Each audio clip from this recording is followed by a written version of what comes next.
जनशक्ति party Ramvilas और चिराग पासवान सिर्फ एक लक्ष्य, एक उद्देश्य के साथ कि जब तक अपने इस लक्ष्य को मैं हासिल नहीं कर लूंगा, जब तक बिहार को फर्स्ट और बिहारियों को फर्स्ट नहीं बनाऊंगा, तब तक चिराग पासवान भी चैन की सांस नहीं लेगा।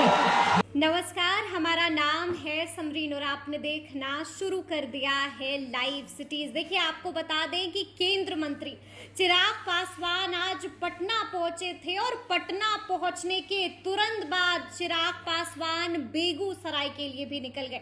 आपको बता दें कि आज बेगूसराय में खूब गरजे हैं चिराग पासवान मन से खड़े होकर। आज चिराग पासवान ने खूब दहाड़ा है। बड़ी बात यह है कि आज मन से खड़े होकर चिराग पासवान ने प्रधानमंत्री नरेंद्र मोदी की भी खूब तारीफें की हैं। और बड़ी बात यह है गुरु कि आज मन से बोलते बोलते एक बार फिर से भावुक हो गए थे। चिराग पासवान अपने पिता दिवंगत रामविलास पासवान जी को याद करके भावुक हो गए थे। क्या कुछ कह रहे हैं मन से चिराग पासवान, सबसे पहले आप उनको सुनिए।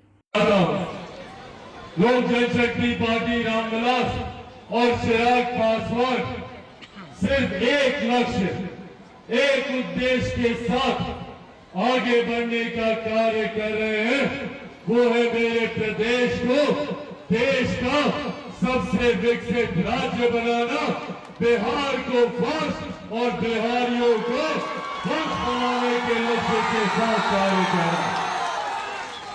और ये विश्वास पुनः आप लोगों को दिलाना चाहता हूं कि जब तक अपने इस लक्ष्य को मैं हासिल नहीं कर लूंगा, जब तक बिहार को फर्स्ट और बिहारियों को फर्स्ट नहीं बनाऊंगा, तब तक चिराग पासवान भी चैन की सांस नहीं लेगा।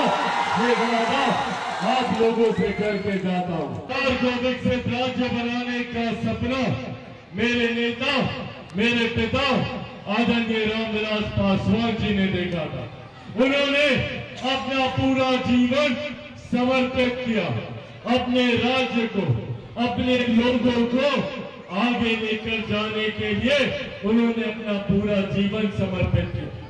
जिस विभाग की जिम्मेदारी मिली, उन्होंने सुनिश्चित किया कि उस विभाग के माध्यम से वो अपने राज्य को आगे लेकर जाए। अपने जीवन के अंतिम समय में भी जब संभवतः उनको इलाज की जरूरत थी, मेरे पिता को डॉक्टरों की जरूरत थी, उस वक्त भी उनको इस बात की चिंता थी कि हमारे देश के गरीब लोगों को अनाज कैसे मिलेगा। कोरोना काल का वो समय था, मेरे पिता का स्वास्थ्य खराब था, पर अपने स्वास्थ्य की चिंता न करते हुए उस वक्त भी वो इस योजना का निर्माण कर रहे थे कि कैसे लॉकडाउन के वक्त में जो लोग अपने घर से बाहर हैं, कैसे उनके लिए 2 वक्त की रोटी का बंदोबस्त कराया जा सके। और आज उन्हीं की देन है कि उनके जाने के 4 साल के बाद भी आज भी देश में 81 करोड़ लोगों को मुफ्त में अनाज दिया जा रहा है। ये देश हमारे नेता, मेरे पिता आदरणीय रामविलास पासवान जी की आभार और सबका धन्यवाद। साथियों, हमारी केंद्र की सरकार तीसरी बार केंद्र में चुनने के बाद लगातार दिन रात इस प्रयास में है कि किस तरीके से अपने देश को विकास की राह पर और ज्यादा गति से आगे लेकर जाए, जिसके लिए विशेष तौर पर हमारे प्रधानमंत्री नरेंद्र मोदी जी ने इस बार का जो बजट पेश हुआ, उसमें बिहार के लिए विशेष प्रावधान उन्होंने घोषणा करने का काम किया।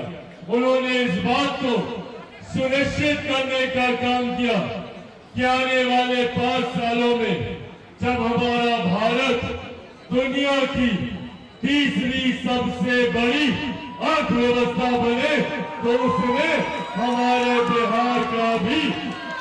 महत्वपूर्ण योगदान हो। तो सुना आपने क्या कुछ कह रहे हैं चिराग पासवान। एक बार फिर से खूब दहाड़ा है चिराग पासवान ने, मन से ही कई बातों का जिक्र कर दिया है और साफ